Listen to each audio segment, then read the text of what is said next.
Chris,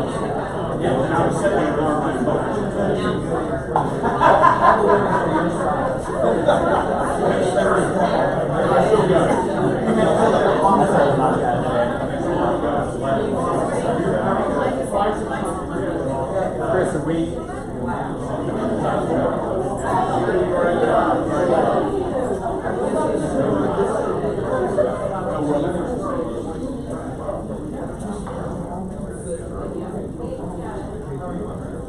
All right, good morning, everyone. We are grateful for your presence here. If you're joining us via live stream, we extend a special greeting to you. We are delighted to have Mayor Jim Strickland with us this morning to help lead us in a conversation. Actually, he will present to us about faith and public policy, and then we'll have a time at the end for a conversation and questions, a Q&A that our elder for adult formation, Julie Markham, will help facilitate. I'm going to invite her to come forward at this time and open us with a word of prayer this morning.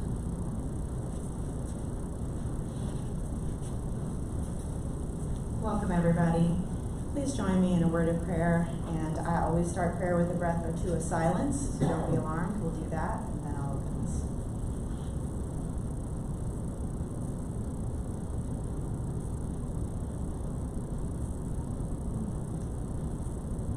Good and gracious God, we are grateful for this opportunity to gather on this glorious July day. And God, it's glorious, but it's also hot, and you know, we've been getting a lot of hot ones lately. Lord, help us to remember those in our community who don't have an escape from the heat at home or at work. Protect them from the heat, God, and also from our tendency as relatively more comfortable folks to forget about them. Help us to remember them. Lord, we're grateful this morning for those who are in a position to impact the lives of those on the margins and the poor, especially in our community, but also in our state and around the world. This morning we're particularly grateful for the call that you have on the life of your servant, Jim Strickland, our mayor. Be with him in the role that he serves. And Lord, we boldly ask that in his busy schedule, that you give him time to nurture his faith in you and to be nurtured by it. And we have the same prayer for each of us in our busy lives, that we make time for you to listen and to be in silence in your presence.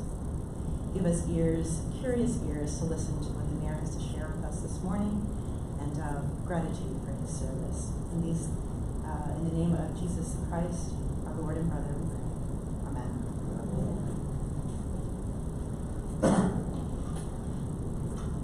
Okay.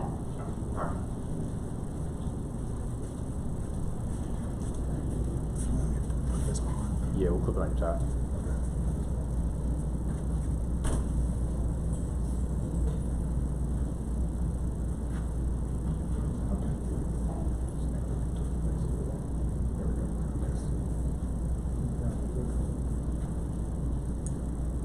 Can I put this out here?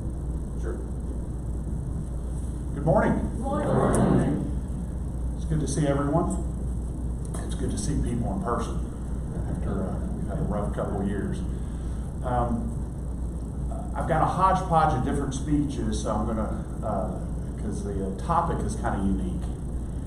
But I appreciate being here. I have always admired this church, not only for the beauty of the sanctuary, but for what this congregation does in the community and what the individual members of this church do out in our community. This city is a better place because of this church. And thank you for what you do. But I'd have to say that one of the reasons I was driven to run for mayor, the biggest reason, is my faith. And let me go back. 1976. Usually when I tell this story, there are people in the audience who don't remember it. But with all the gray hair here, you remember it. I was 11 years old and there was a presidential election. And obviously that's when President Carter and President Ford were running against each other. And I was in school, and back then we got weekly readers. And okay, see people shaking their heads. And there was a cartoon drawing of Ford and Carter. And it was the first presidential election I remember. at 11 years old. I remember President Nixon, but I don't remember the 72 election. So it just spurred interest, and started reading about it and becoming interested and listening to the adults talk about elections. And being Catholic, I had wondered, had there ever been a Catholic president? And we all know at that time there had only been one, and that was President Kennedy. And he was assassinated before I was born. I was born in '64. So I started reading about him and watching his speeches. And there was an old movie called Missiles of October. I think Martin Sheen played President Kennedy. And read about him, read Profiles in Courage, and really became inspired by his message that can be summed up in the famous saying he said at his inauguration: "Ask not what your country can do for you, but what you can do for your country." So just became interested in that, and bouncing around my head, and became somewhat interested in politics. And then when I went to law school at the University of Memphis, for the first time ever, I read the New Testament in one sitting. Now that's a stretch because it was really over about a 4-day period. But, had obviously read the New Testament, but now all in one time. And this was in law school. And I couldn't come away from that 3 or 4 day reading without like a ton of bricks hitting me in the head, saying, my faith calls me to serve. It's in there over and over and over, especially serve those who are less fortunate. So a light kind of went off in my head for the first time that this call to serve as an American from President Kennedy and my call to serve as a Christian fit hand in glove. And I sort of committed right then that I would serve in some functions. And I have done that my entire adult life. I see Buzzy Hussey just walked in the back. I was on the Botanic Garden Board with her. But worked a soup kitchen for 32 years, all the way up through the pandemic, and the pandemic got me off schedule and haven't gone back. Volunteered legal counsel for Alpha Omega Veteran Services. If you don't know them, what they do is help homeless and drug-addicted veterans. And they have, if you go through their program, they have a 90% success rate for veterans who go through that program. Meaning, they go through the program, get on their feet, and are job ready and working and live an independent life. That's an incredible success rate. They would be a good speaker. Cordell Walker, he's an amazing man who's been there for about 30 years, and I was their volunteer legal counsel for 15 of those. On the board of Habitat for Humanity. And as that, and also being newly elected mayor in 2016, I got to build a house with Jimmy Carter. He came to Memphis, if you remember that. And which was an incredible experience. Two things about that.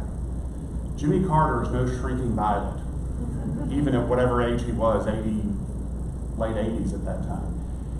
I'm not very skilled at building. Some people may say I'm not very skilled at being mayor, but I'm definitely not skilled at building.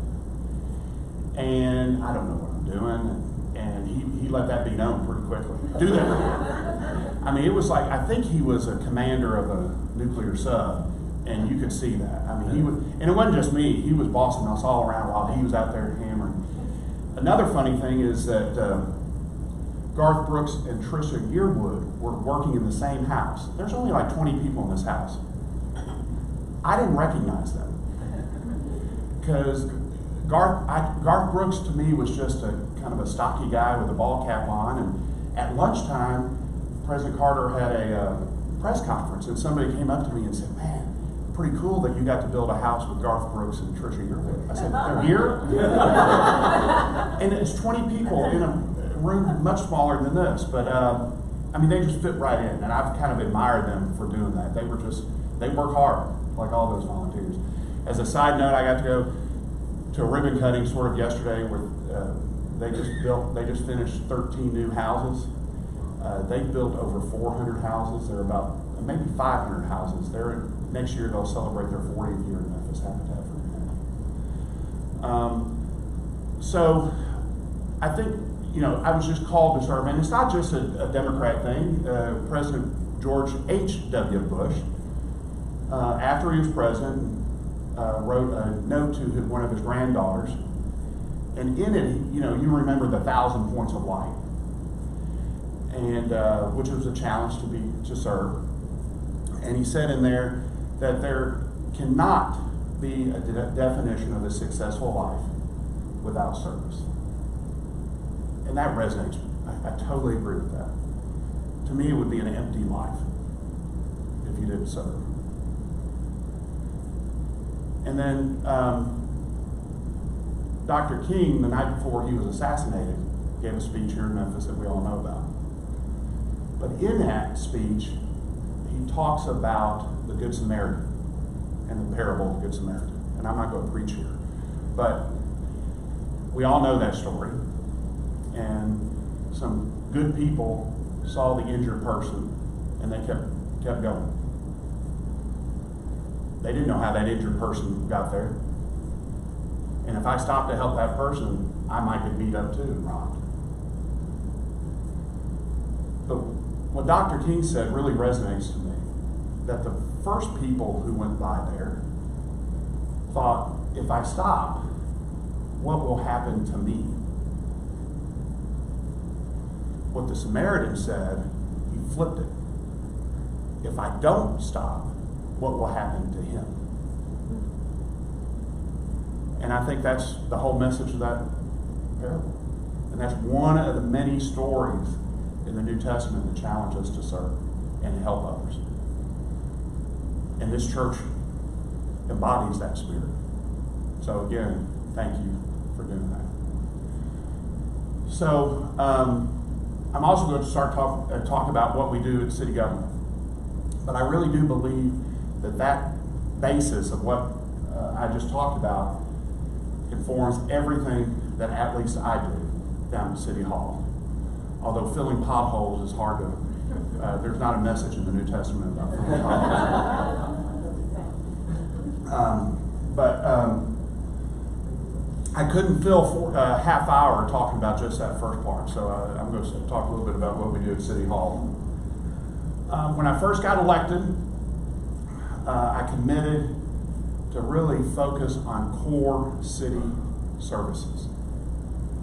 And we had a saying that Kyle Beasley really loved. That's a joke. He hated it. But that we would strive to be brilliant at the basics. I had the honor of working with Kyle for a couple of years down at City Hall before he went to St. Jude. But we would strive to be brilliant at the basics. I wanted to set the bar high. I know we wouldn't hit that bar all the time, but we needed to strive to do it. And we have improved things, and I'll go along. But the first thing to do is you have to keep data. You have to know where you are. You know if you're losing weight or gaining weight if you check the scale every day. But we needed to check the scale every day at City Hall. So we created an Office of Performance Management, and we started keeping data on everything. This is all online on the city's website, and we update it every single month, and you are welcome to see it. And I want you to know that our data keeping and the use of data has gotten recognized nationally. There's a group called What Works Cities, and that's through Bloomberg Philanthropies. And in 2019 and 2020, our city was awarded silver certification. And in 2021, the last year they measured, we got gold certification, meaning we're one of the top 14 cities in the country using data. So check out the website for that. A couple things. Communications. I said, I got to communicate more directly to the citizens, tell them what's going on, good news and bad news. And I send out a weekly email every Friday. I don't know how many of y'all are on it, but you may get it twice. We start with a couple thousand on there. It's now up to 33,000 emails. And then we also try to put it out through social media and telling you what's going on. This is actually 2 days ago, the weekly update is our challenge on crime, which we'll talk about here in just a moment. When I took office, on average, it took 59.7 seconds for us to answer your 911 call. You call 911, it took us almost a minute to answer that call. We're now down to 7 seconds. When I took office, the city had been talking a long time about increasing minority-owned and women-owned businesses. It's called MWBE, Minority Women Business Enterprises. When I took office, 12% of the contracts went to that. We provide services, but we also buy things, services and goods. 12% of our contracts with the MWBEs, we're now up to 24%. And let me kind of put that in context. Memphis is 65% African American. If you add up all the business transacted in Memphis, not by city government, but by us going to the grocery, buying insurance, businesses buying things, guess how much is spent on black-owned businesses in Memphis? I'm not going to make you guess. 1%. So we collectively transact all our grocery receipts. 1% goes to black-owned businesses in a city that's 65% black. That's not fair, and it's not sustainable for the city. We have to change that. So we had a three-pronged approach. Number one, city government had to lead the way and do more. We've gone from 12% to 24%. The cities that do the best job, by the way, are like Chicago and Atlanta, and they're about 30%. So we still have a ways to go. Number two, the private sector, meaning individuals, need to do more. And third, we need to diversify the businesses owned by black Memphians. If we do a construction project, we can easily hit our targets. But there are other industries, there's 0%. For instance, we buy a lot of cars, police, fire, city. There's not a locally owned, black-owned auto dealer. Now that's not necessarily Memphis's fault. That's a nationwide issue. But it's just one example of every contract that comes across my desk has where we are in MWBE. And if it's 0, I require a memo to say why it is 0. Unfortunately, many of those zeros are because there is no MWBE in this industry.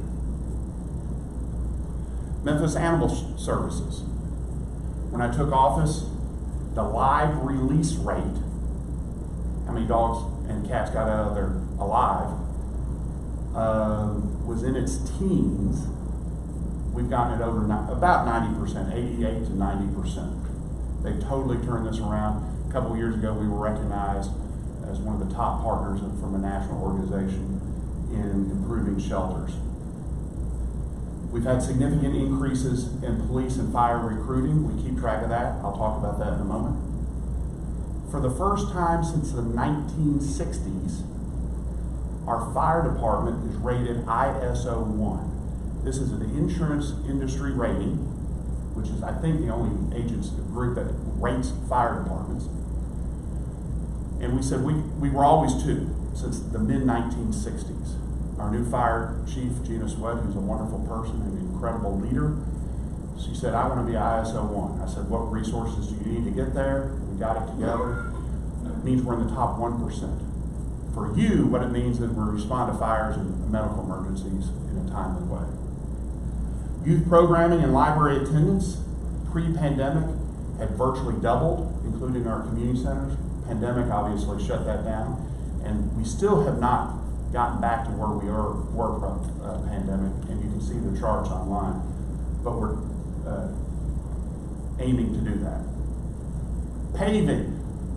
This is where I really usually get evil eyes. I usually get evil eyes. All right. We have doubled the amount of paving in my first 6 years compared to the 6 years prior. Let me explain why you don't feel that yet. I'll have to joke. And y'all got gray hair, you remember. Remember the TV show MASH, and Hawkeye'd be driving down those roads and bouncing like that. I know y'all feel like Hawkeye Pierce on the roads. But there's a reason you don't feel it yet. First, we're 330 square miles big. We're one of the largest 10 geographic cities in the country if you take out consolidated governments, because those are countywide. Nashville, Louisville, those are countywide. We're bigger than Chicago. We're bigger than New York. We have just shy of 650,000 people in Memphis, and we're 330 square miles. Boston is just slightly bigger than 650,000 people. They're 50 square miles. We're big, which means we have a lot of roads, and we have a huge backlog. That's what it is. It wasn't that long ago, 10 or 12 years ago, the city spent $4 million in 1 year paving streets. We're now $20 million, and that's where we've been for 6 years. So, I don't know when it's going to be, 5, 6, 7 years from now, when we continue this double paving, that eventually you'll go, I feel it, and Strickland was telling me the truth. But I know nothing irritates me more than that. Now, we'll also have to give thanks. The state is picking up. The state, most major streets in Memphis are state routes. Poplar, Union, Summer, Lamar, Elvis Presley, all those are state routes. And they're picking up because we've been really asking them to pick up paving. So I appreciate that. This is taking longer than I thought, so let me speed up a little bit. I want to kind of paint where Memphis is outside of government and then kind of talk about what we've been doing.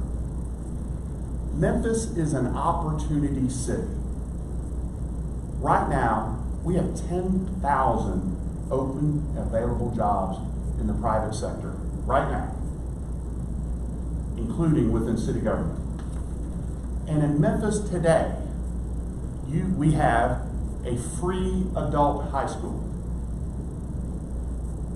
You're 16, you drop out of school, you're 22, you got your life back on track, you can go to the Goodwill Excel Center for free, get a high school degree. And I've learned a high school degree is just a little bit better than a GED. They don't call it GED anymore, but we still give those. But having a degree is better. It's free, and they have free childcare. We're one of the few states that have free community college and free tech schools, thanks to the Tennessee state government. Tech schools are Tennessee College of Applied Technology, and you can go in there and become an electrician or whatever. Their best program is an airplane mechanic. We have a small company in Memphis called FedEx. You may have heard of them. They hire a lot of airplane mechanics. Your starting salary is roughly $75,000. In 5 years, you're making $120,000. Pretty good for somebody in their 20s. And their job placement rating is crazy, like 90, 95%. More Tech, which isn't far from here, it's privately owned, but if you're low income, you get that free because they've tied in to this state program. And we have free workforce, for lack of a better word, counselors at Workforce Mid-South. So the American dream is alive here in Memphis. You can get your education. You can get a technical degree. We have affordable universities and colleges. And there's all kinds of jobs available. And those 10,000 jobs don't count the couple thousand that St. Jude just announced, or the 6 or 7 at Ford Motor over Blue Oval City, or probably the 1,000 or more that will come from company manufacturers who base themselves in Memphis, who make a car part and ship it over to Blue Oval City, which is coming. And you can make a really good living with good benefits there. One challenge for us is helping those, give them a hand up for those who are having difficulty connecting into these opportunities. They're not as blessed as us. So what are we doing? A couple things. I'm a big believer in plan your work and work your plan. Plan your work. We have not had a comprehensive plan of growth in Memphis since 1981. When I got elected, we sent teams to Denver and to Nashville. 2 cities are growing. And they attribute in part their growth to regular comprehensive planning. We went through a 2-year process. It's called Memphis 3.0. 15,000 Memphians took part. It's a document. If you want reading to go to sleep on, look online. It is there. But it is a detailed plan that applies citywide, and then we're doing supplemental plans for individual neighborhoods. And basically, we have a lot of neighborhoods who have not had investment in forever. And this plan identifies those areas. And if you've driven through Memphis, you can picture it, an intersection that has an abandoned building that used to be like a corner grocery store, and it's got an old ratty billboard on the side of it, and the sidewalks and lighting is bad. This plan says if we can invest money on infrastructure in those areas, the private sector hopefully will come from behind. Because there's no private entity that wants to go in those blighted areas. But if we can fix them up with city dollars, hopefully the private sector can follow. Because city government alone cannot revitalize abandoned neighborhoods. You have to have the private sector invest. And I've become a huge believer that infrastructure is so important. St. Jude, their expansion they did 4 or 5 years ago, they asked for one thing: improve the sewer system in the Pinch. The Pinch is one of the oldest areas of the city, and I think we pledged $25 million or so to improve the sewer system. And that, I think, is in part resulted in huge growth at St. Jude. Infrastructure works. Following up Memphis 3.0, how are we going to pay for all this infrastructure in these areas? We created a funding program called Accelerate Memphis in partnership with the City Council. All this is in partnership with the City Council. Where we take $200 million, $75 million is to activate Memphis 3.0.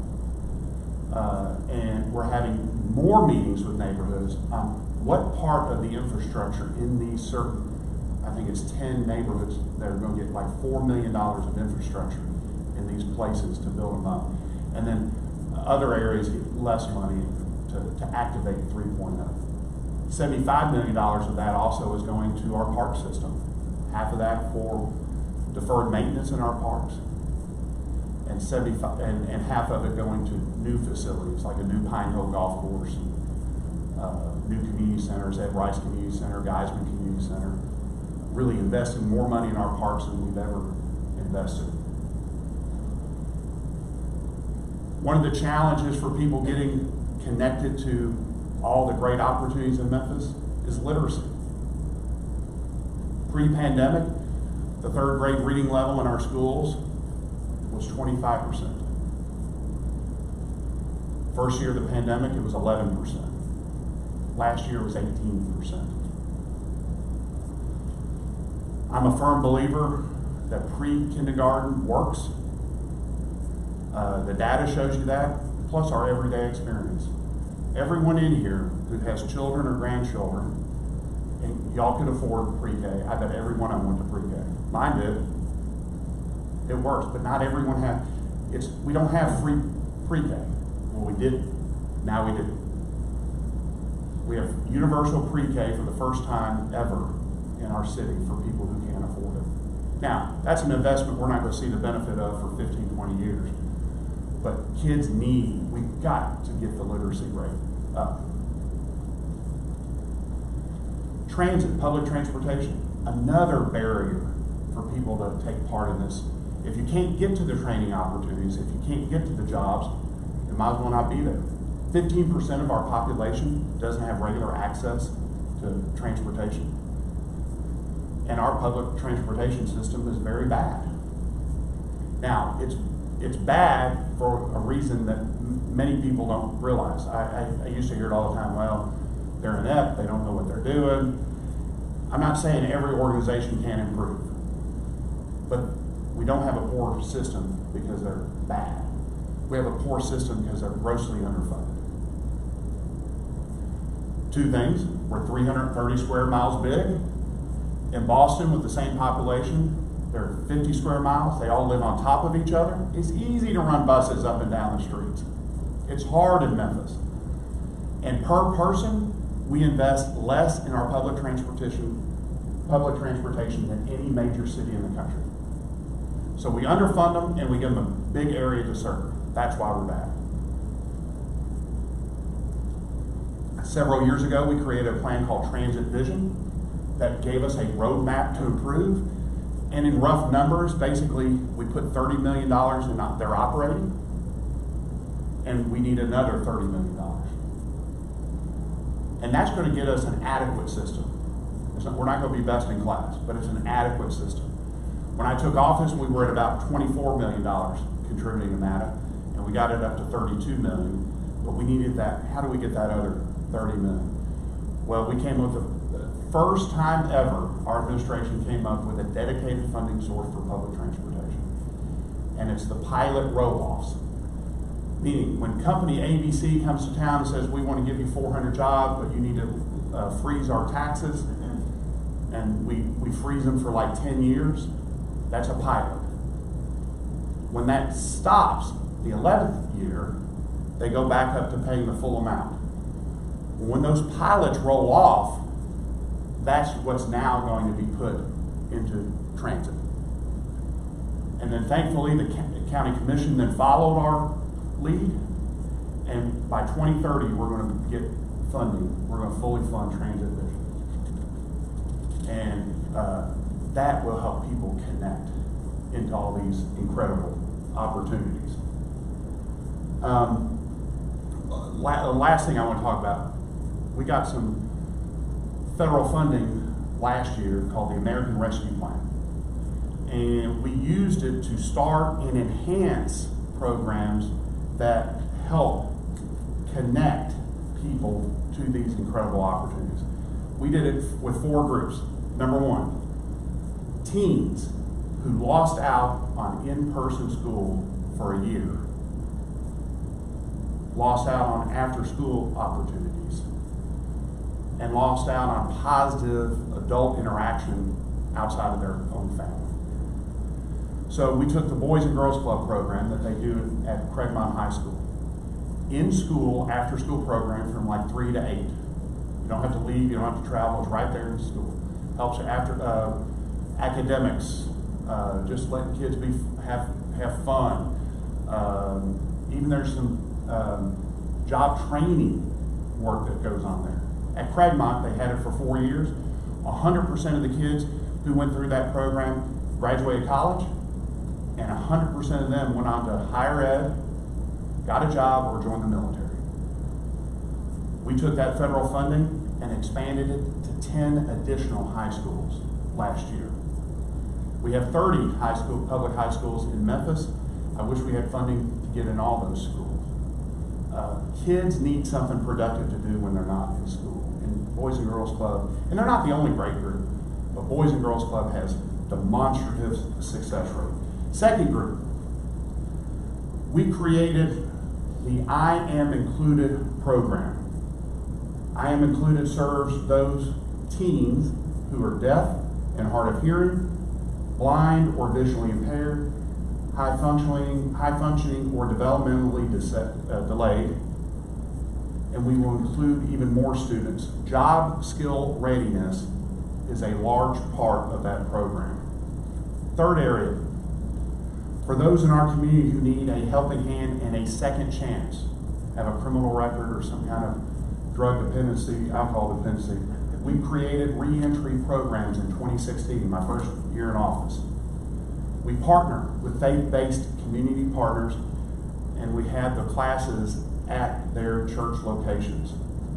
With the additional funding from the American Rescue Plan, we grew the programs. And we took the data just from this year.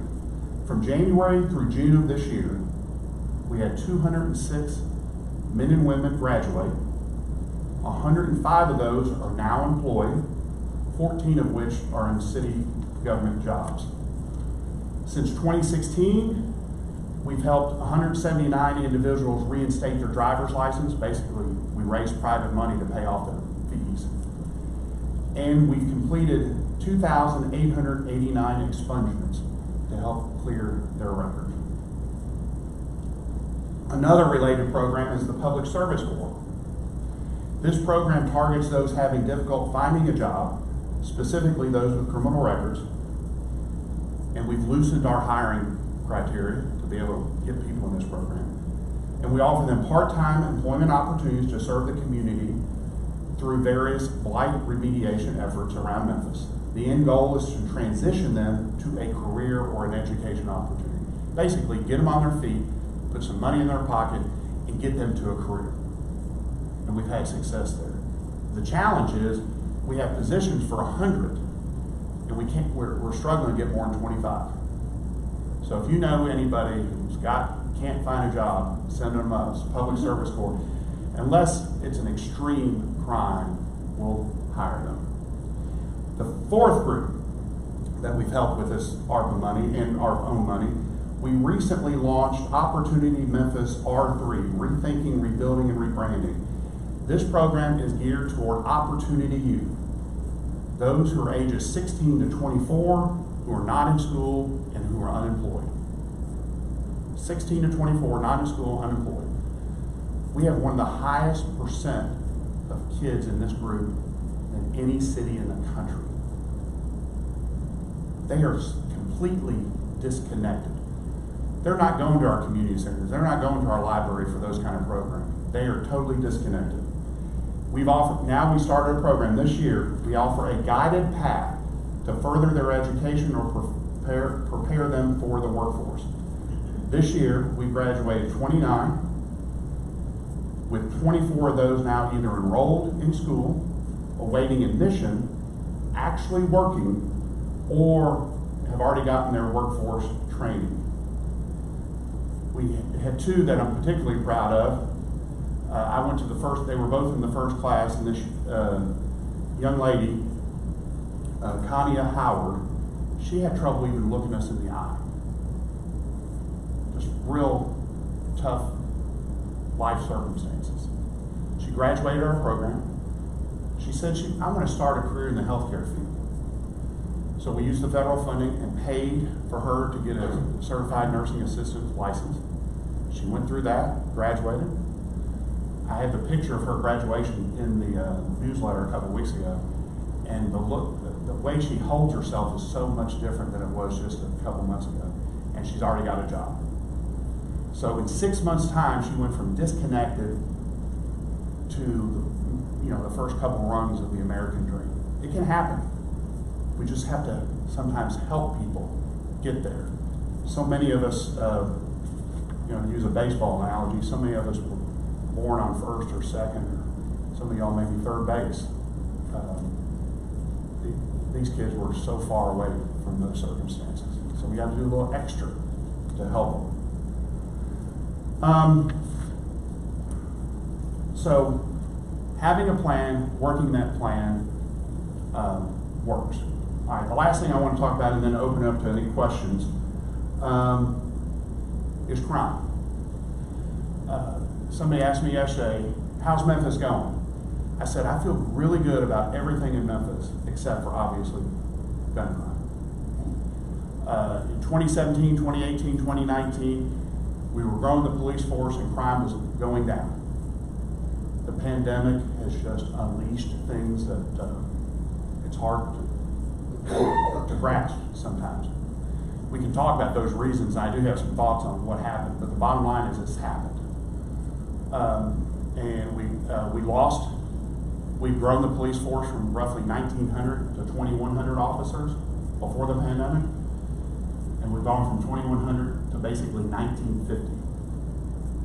We have over 100 in the current class. We just graduated 70. We're offering $15,000 signing bonuses.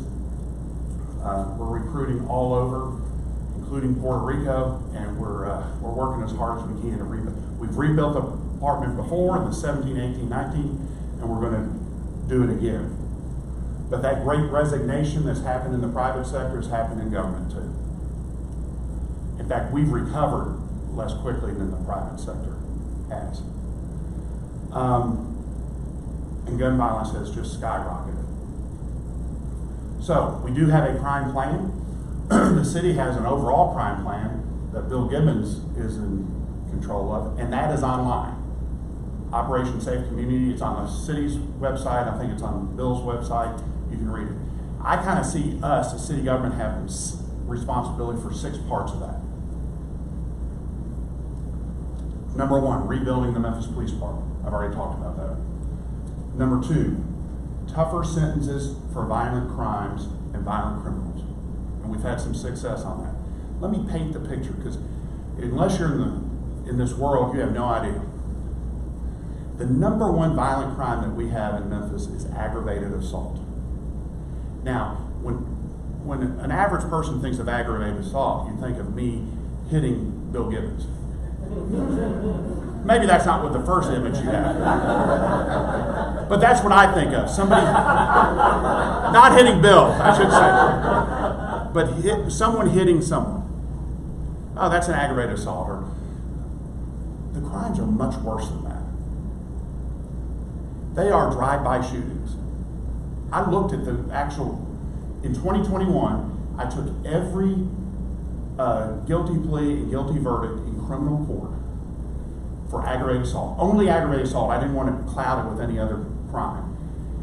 Looked at every single one of them. Multiple drive-by shootings. Stabbing a coworker at work. Shooting somebody in the stomach. Multiple of these are aggravated assault.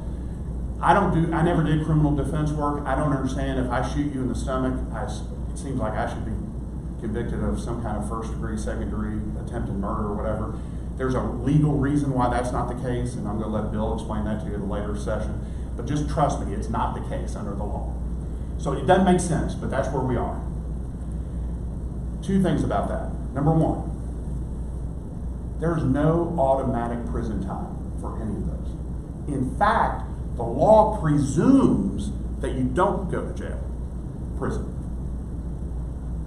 So 25% of those kind of crimes in criminal court 2021 got probation, no prison time.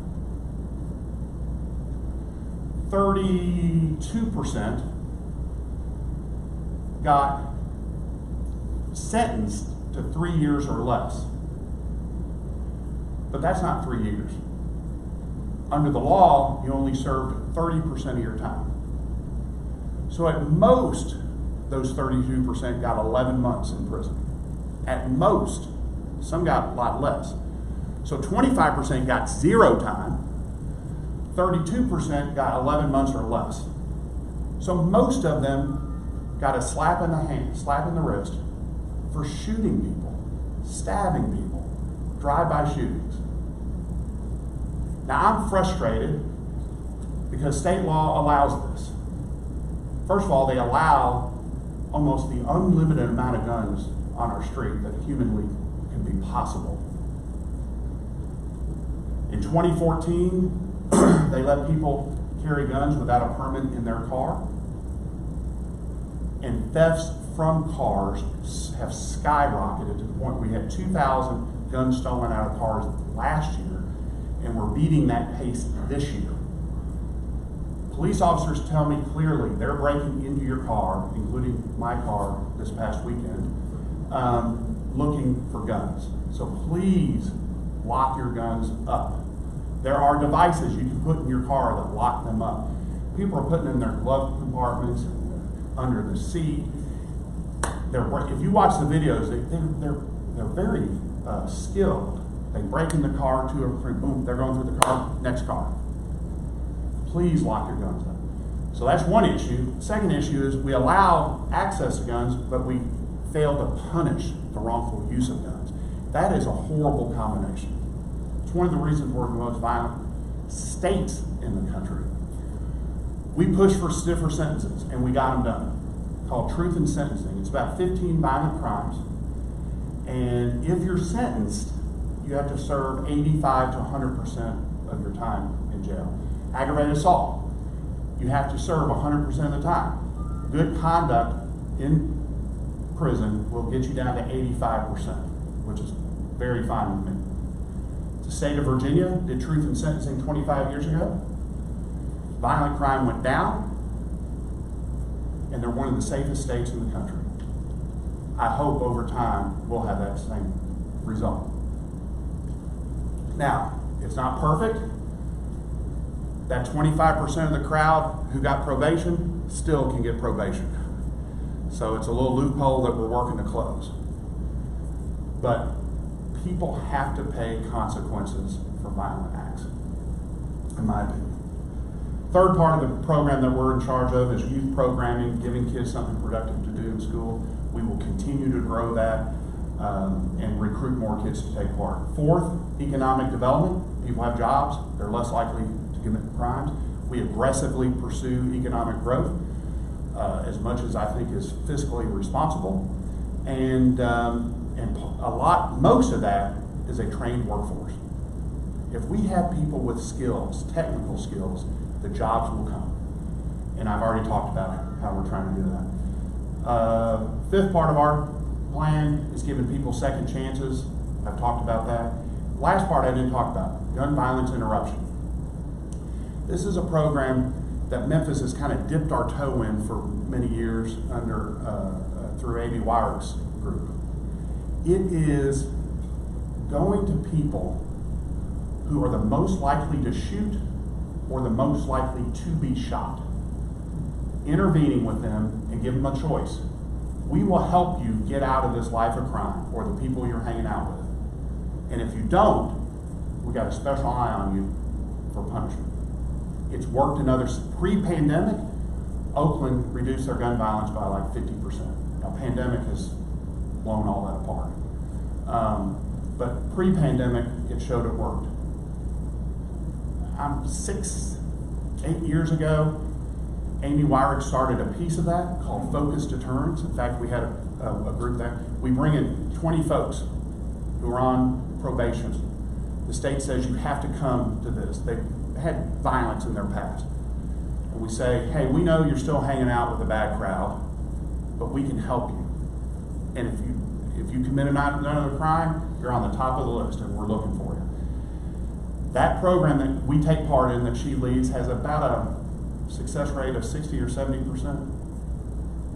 I think it's actually 61%, meaning 61% don't commit another crime, which is actually pretty high. We're expanding that work. We're now going to do home visits. It has a term of art that I always forget, but it's home visits, where the police identify these guys who are hanging out with the wrong crime, and they suspect they've committed violent crime, but they can't prove it. We call them and say, we want to go visit you. They pick usually their mother's house or grandmother's house, and police officers, social service workers go visit them and give them the same message. We want to work with you. It's worked in other cities. We're going to shoot to do that this month. We're also working with hospitals, because if most shootings are people who know each other, and a victim at Lavana or Regional 1 knows who shot him. So we go in there. Hey, we know you're hanging out with the wrong crowd. We want to help you. We'll even move you out of the city if you need to really get away from that group. We'll find you a place on the other side of town, help you get a job, get job training, get away from that life. Because we have a lot of opportunities, and we will help you. Now, it's much more complicated than that, and their lives are much more complicated than that, but that's the simple fact that we started our effort about a year ago. We have a street intervention team called 911 Block Squad. A year ago, they had 13 people in their group. Now they have 50. They're out there all the time talking to these people. And it's not just young people. It's probably people throughout their 20s, talking with them to try to get them not to retaliate. So after I hit Bill, we don't want Bill to come back and shoot me. So somebody intervenes with Bill and somebody intervenes with me. Again, that's a simplified version that none of us would be trained for. But there are people out there who are trained and they have a heart of service to do that.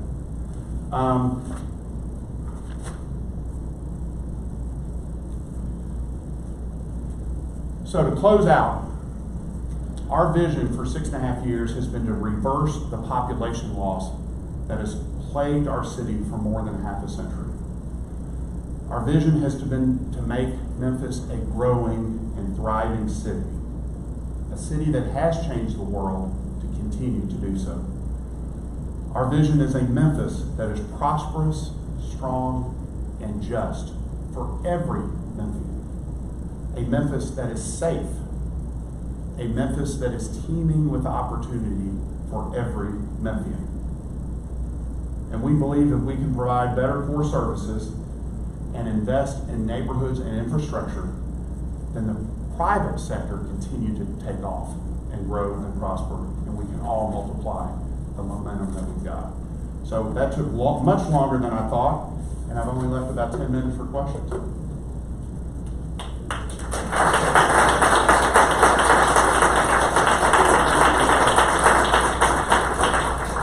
thank you, Mayor. We can go a couple minutes over because we just have to walk across the hall.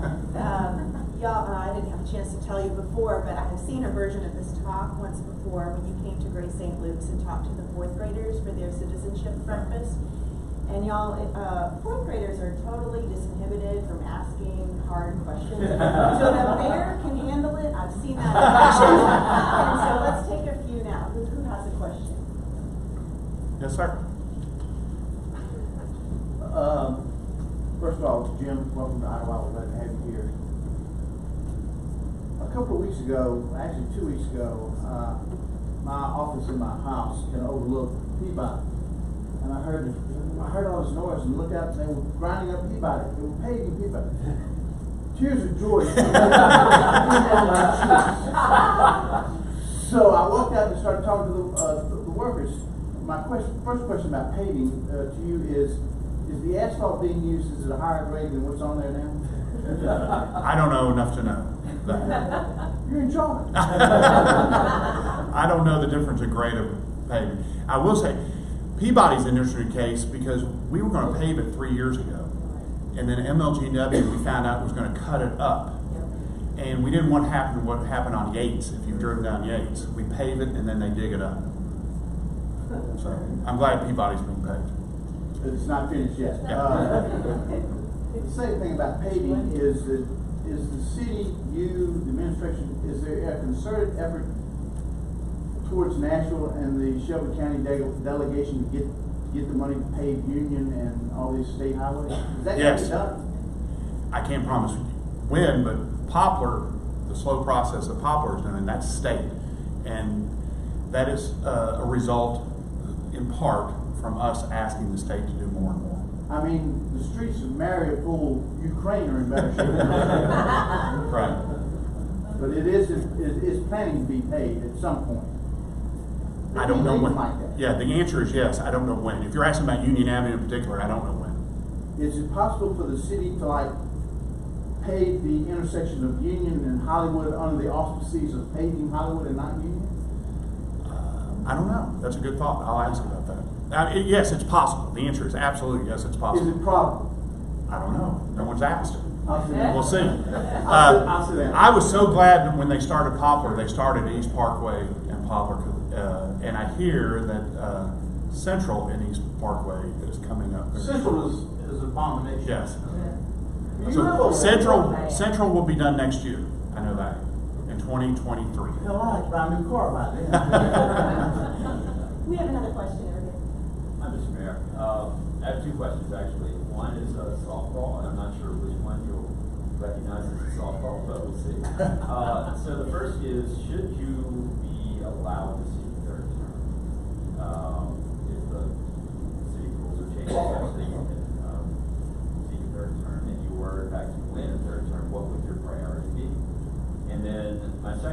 question, I guess, is really more of an invitation. Understanding we're among friends here today, and one of those friends is Mr. Calvisi. Do you have a favorite Calvisi story? Is that the softball?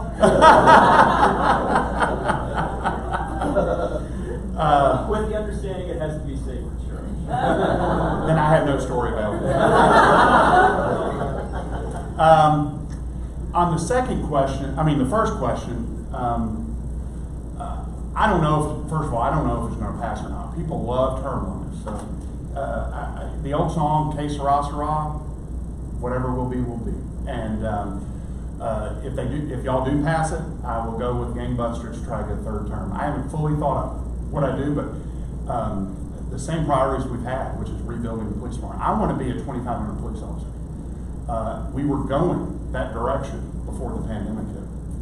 This city has recovered economically, for the most part, from the pandemic. We've grown 20,000 jobs before the pandemic. We lost that 20,000 jobs gained before the pandemic. 40,000 lost during the pandemic. We've regained those 40. We're where we were. So we've recovered that way. Crime, we've taken a step back. And one thing that really interests me, in 4 years, our budget's going to benefit by $50 million a year. And I'd love to be part of that. Because our debt service, we borrow money just like y'all, like a mortgage. We borrow to buy police cars and fire trucks and build buildings. Our debt payment, our mortgage payment is going down by $50 million a year because two reasons. We used to borrow $150 million a year. We now only borrow $80 million a year because it was more sustainable. And we refinanced it a couple of years ago. So we're going to have a big benefit. I'd like to put more money into public safety and core city services and grow everything I just said.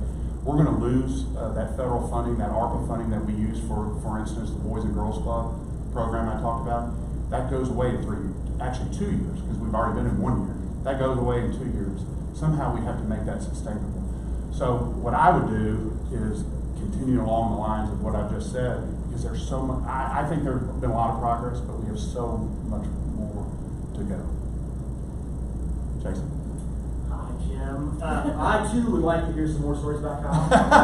I'm perfectly happy to take him between church, so don't have to say church. I know that you are very committed to the concept of brilliant fixes. I realize the pandemic has been challenging in that regard. I have to share with you a frustration as a constituent. Sure. I thought the 311 program would be great, and that it would be, the 21st century answer to Richard Hackett's Mayor Action Center. It sucks. And the reason why it sucks is because as soon as you put in a request, they go out of their way to close the request before they actually respond and do something. Right. And it's as if somebody is getting the metric they're getting graded on is how many they close, as opposed to how many do they actually respond to, Right. where the customer Right. is satisfied by the outcome. So I just want to share that with you because you don't have Kyle anymore there to share with you what the constituents on the front line sometimes want to share with you. But I know you're committed to it. But Is there a particular area that needs to be fixed, or is it all things? Well, I'll give you a real life example. By recycling, it's supposed to be picked up on Thursday. They want you to take a picture. I took a picture of the recycling being full because at 7:30 they came, and at 12 o'clock I reported it. And they closed it because it's not the end of the day. So then Friday morning, when it's still full, I have to go back and do it again. And then what they do is acknowledge, and on Saturday they close it, and it's still full. That's ridiculous. Right? And so it's not just once or twice, and I know somebody in your administration knows about this because they looked me up on LinkedIn. One of your assistant solid waste people.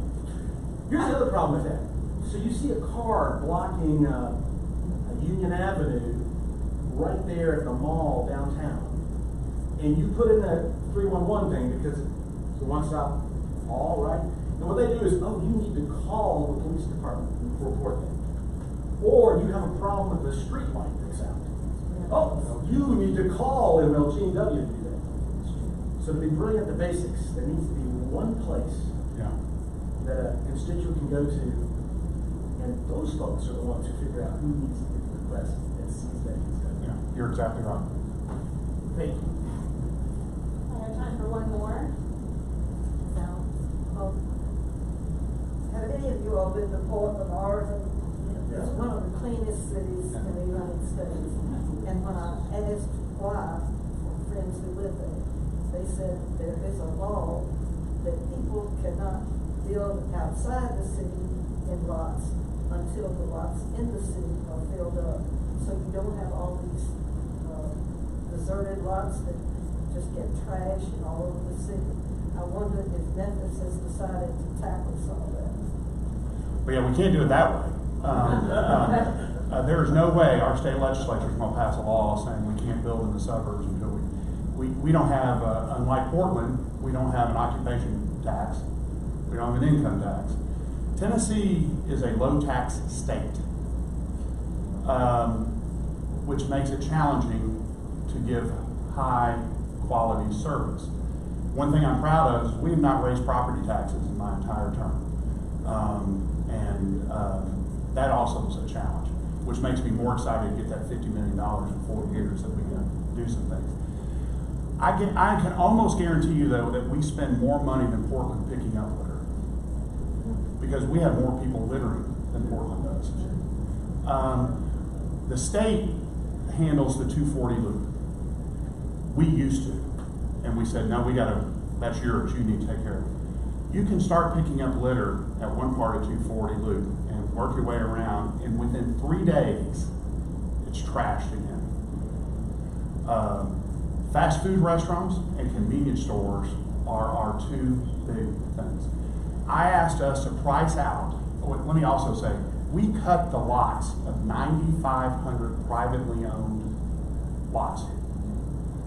We do it twice a summer, which isn't sufficient, but they're privately owned, we don't own them.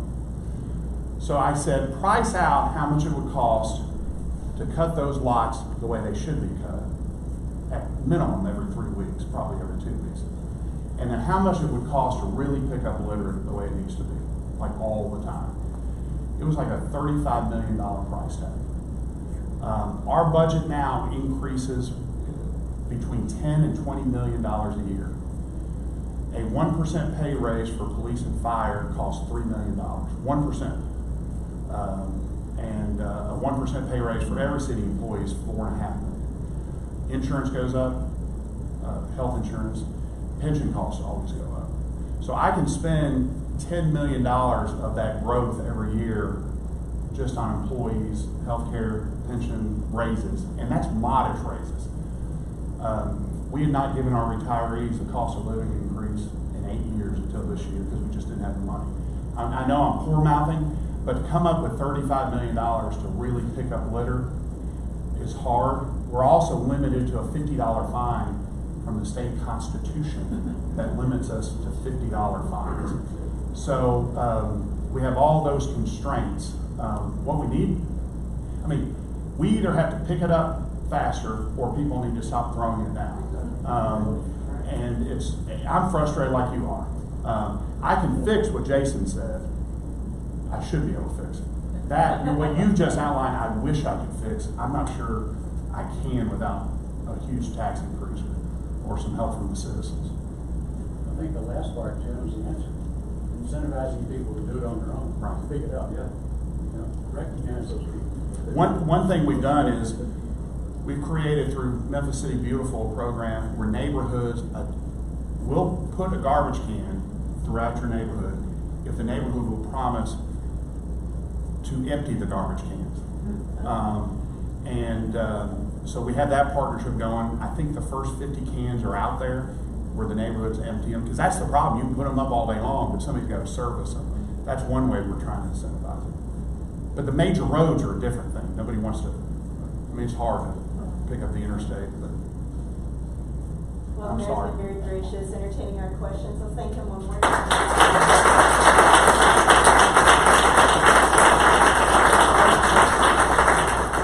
We've got a worship service to get to, so I'll just leave it there and say, go with peace, the love and serve the Lord. You don't know. I'm going to put in a good word for Rotolo. Rotolo. They are the ones that pick that mow, grass, medians. They're a company in Memphis.